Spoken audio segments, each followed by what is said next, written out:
Well everyone, the Samsung Galaxy Note 20 Ultra was a very interesting phone that Samsung made, mostly because it was the last Note phone that Samsung has ever made since then. So let's go and see how this phone holds up in the middle part of 2023. Now I've already done my first, year thing of this thing, the early year review of this thing, and not much has changed. I think it did end up getting its last version of Android though, which is very sad, but again, it is what it is. On the outside of the Note 20 Ultra, you can see that we have a 6.9-inch dynamic AMOLED display, and it is a very good panel. It was 120Hz, very slim bezels, curved panel as well, and whenever I look at a phone, this is exactly what I think about. This was a crazy phone that Samsung made, and the fact that this thing is still holding up this well so many years later is actually pretty impressive. Now on the bottom of this phone, we had our USB Type-C port that had Samsung DeX, and we also had our S Pen. So these types of things were actually really good, because we could actually go ahead and basically output that S Pen and use it as a stylus, and that was something that was really cool in this specific situation. On top of that, on the back of this phone,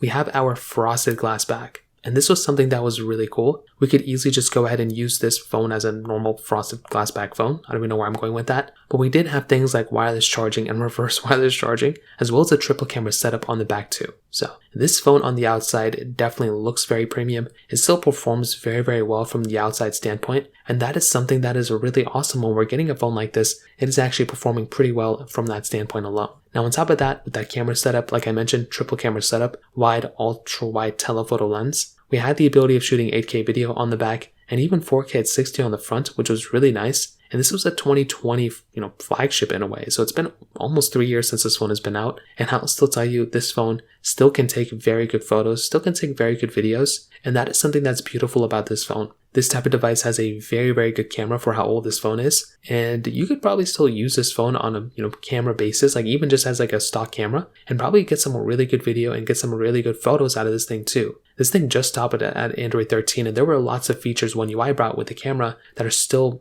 amazing. Now on top of that, the software updates, this thing I think did stop at Android 13. I don't think it's going to be lasting any longer than that, but it's probably still going to be getting security updates here and there. But that's kind of the bigger disadvantage of getting some of these Samsung phones. It really is like the software just outperforms the hardware, and that's just the hardware outperforms the software, not the other way around. So it is kind of an interesting thing. I guess we're going to see what happens in the future though. Performance-wise, it has that Qualcomm Snapdragon 865 chipset inside with 8 gigs of RAM on the base model, with 12 gigs of RAM on the base model, but it does go up to 16 gigs of RAM with 8 gigs of RAM on the base model, but it does go up to 12 gigabytes of RAM. And much like I mentioned before, very decent performance on this phone at the time. But again, things change. It's probably not the best performing phone anymore, but that was still a very good thing, and the very good performance that you were getting from this phone that was actually really awesome at the time. So overall, what I'll definitely tell you is I think this phone is still a very good performing phone. I love this phone a lot because of it. It's not a perfect performing phone, but I think it's still a very good phone that I actually like a lot. But I just wouldn't recommend buying it anymore